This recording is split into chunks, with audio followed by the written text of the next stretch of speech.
During these pandemic times, I like to think about the future of humanity, or about how the future of humanity is most definitely not the future of our humanity.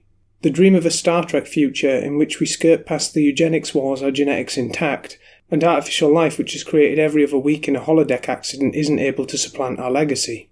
It's just humans as they are now, trekking through the universe, meeting strange aliens and lecturing them about morality. Well, it won't be like that. Humans are poorly adapted for space, and without positively magical anti-gravity technology, are always going to suffer selection under different gravity worlds.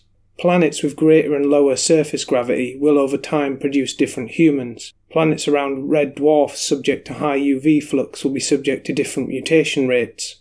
Even with protection from radiation, there's no way you're going to synchronise the exact safety margin over the entire galaxy. Now you could just say that we'll seek out planets with exactly 1G orbiting around sun-like stars, but if we did this we'd be leaving a ton of galactic real estate untouched. There are plenty more terrestrial planets either side of 1G, and there are far more stars at lower masses than the Sun around. There's a fallacy that the Sun is an average star, but there are actually far more orange and red dwarfs than yellow dwarf stars. Besides, gravity and radiation are merely the most obvious examples. There'll be uncountable and unpredictable local conditions that provide a different environment for a different man, and certainly genetic engineering is going to be a thing at some point, so throw that in the mix. Moreover, in our system, the first places we have to colonise long before we colonise the planets of other star systems will be places with low gravity, high radiation, and little atmospheric pressure. If only Mars had grown a bit larger, it may have held on to its atmosphere and kept water in a liquid state, and we would be in a better situation. Evolution is only as slow as the selection pressure and mutation rate allows for. Under extreme selection with a high mutation rate, those humans better able to withstand the effects of reduced gravity and other conditions, such as more variable oxygen content due to artificial provision, will leave more progeny. We don't even know what low G conditions will do to the human gestation process yet. There may be a large amount of miscarriages early on, and given the difficulties demonstrated by Earth-based biosphere experiments, there will certainly be a lot of life support accidents over time. Even after 1,000 years of terraforming, Martians will have their own phenotype as suits their environment, and their own culture as suits the same. Martians will look human, but also appear to be an entirely new race. On Earth, areas with less sudden geographical boundaries exhibit more continuous genetic variation. The discontinuities could be casually considered as races. There are population differences in all sorts of things, some of them due to very recent evolution, such as selection for lactase persistence among cattle herding populations. All that being said, the boundaries in space will hypercharge the process compared to those comparatively paltry boundaries that lead to the clustering we can map onto the traditional race concept. When we start talking about whole other star systems, it is inevitable that there will be divergence. Even if we found a system exactly the same as our own, that system is going to develop its own culture, which in time will change breeding patterns. Even who you start with to send there will matter a lot. If you send a non-representative sample of humanity, you are going to get future evolution based on that pie slice. This is inherent to colonies being a few years apart under the very best case imaginable. Without magical faster-than-light technology, interstellar empires are dubious. Controlling a whole solar system might be the limit. You won't be able to coordinate human politics, let alone culture or biology. There'll be no collective human legacy among the stars. Now you could start bringing in the idea that wormholes and warp drives are mathematically feasible, but so are singularities, and a theory that harmonises quantum mechanics with relativity might well eliminate those from the centre of black holes. Wormholes and warp drives require exotic matter that we don't even know exists.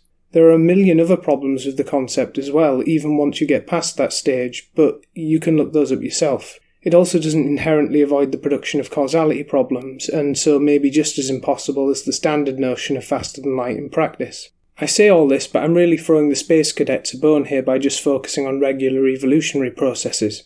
We can speculate about transhumanism and AI without bringing in unknown elements, as we are extrapolating from existing factors. We know that direct control of genes can alter the expression of proteins that lead to certain traits, and we are already engaging in our early faltering steps in creating genetically modified organisms. Moral purity-derived bans won't stop that process from being turned on ourselves forever.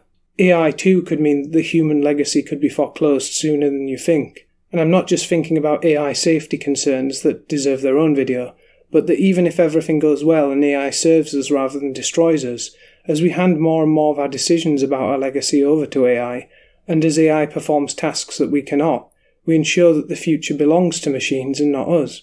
People will surely want to upgrade themselves with AI until there is a merger.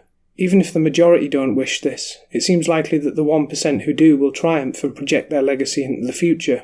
Today we've already outsourced much of our space exploration to robots, as they can withstand environments we cannot. In the future, as we outsource intelligence to machines, that process will accelerate, and lights-out industrial manufacturing will ensure that machines outbreed us too. Even an AI utopia is still, ultimately in the long run, a cosy retirement for humanity, rather than an apocalyptic demise. A lot of science fiction aficionados may be upset by this idea, but whether it's by culture divergence, evolution, genetic modification, transhuman upgrades, or by AI, any kind of humanity you could be comfortable with will not persist very far into the future. Cultural evolution can make people 100 years removed seem like racist, sexist barbarians, so what will we look like to future generations? I'm not suggesting that the progressives have it right about the moral arc of history. Future generations may well be more racist and sexist than we are, or less depending on which direction you think the racism and sexism is pointing in. But overall they will be different in a myriad of ways, and certainly the people living 1,000 years hence will have values that are as alien to ours as those of the medieval period. Even that is accounting for Western dominance, because there are cultures today that are alien to our Western culture, such as, say, the predominant culture of Pakistan. If we ignore AI, transhumanism and gene mods, humans will be recognisably human for perhaps millions of years at best, but that itself is a small time frame compared to the trillions of years red dwarf stars will remain on the stellar main sequence. And even within 1,000 years, they could be human, but they'll not be our humans. That's even before you bring in deliberate technological-driven evolution. Our legacy becomes very dilute within 1,000 years after we create it, and technology will accelerate this. Although technology allows small initial conditions to have outsized effects, those outsized effects by their very nature do not comport much to the initial conditions. I predict that the bulk of interstellar colonization will be driven by a diverging tree of beings that would find our morality as bizarre as we would find theirs. There are no doubt universals to be had, but as we've seen on this planet, human universals mask a broad range from tribes who rip hearts out atop pyramids to tribes that complain about manspreading on the subway. It will be that, but much, much more so. So is this bad? It's inevitable, and so you should align yourself to it. The Catholics have an interesting term, subsidiarity. It means that you subdivide authority to its appropriate realm of concern. I would say that that's true of values and morality too, even if they would disagree. Practically speaking, you care about yourself and your family and friends most immediately, and then others who share your general values, and then humanity as a whole only after that. It's true with regard to time frames as well, since those closest to you, both in terms of proximity, but also values and communication, have smoother access to your assistance, with less dilution by the time it gets to them. Take that a step further, and although it's worth caring about human legacy beyond simple empathy for suffering, over longer time frames it should be supplanted by more durable concerns. We go from concern for our immediate circle over a lifetime, concern for the legacy of our nation over tens to hundreds of years, concern for humanity over a greater period, to concern for more abstracted beings which can continue some kind of civilization, to finally, a concern for life more generally for as much time as possible. Since I also think that AI will dominate the planet in the next few hundred years, my concern time hierarchy is comparatively compressed compared to that example. In as far as I have a spirituality at all, I would say its apotheosis is for life to conquer the universe. It's not shameful for the human legacy to be the pebble that starts the avalanche. It also depends on how you look at it. In all scenarios, it's very critical that humans as we are now are able to survive and produce our descendants in whatever form they take. As we speak, we are the only intelligent form of life that creates civilization, that we know of, and so we carry the weight of that mystical alien future on our backs.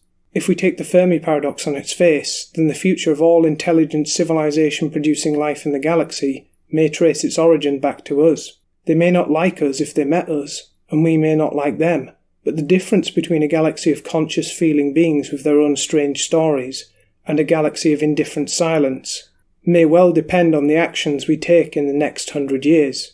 We have to build that future with our own hands. So in that sense, the human legacy matters.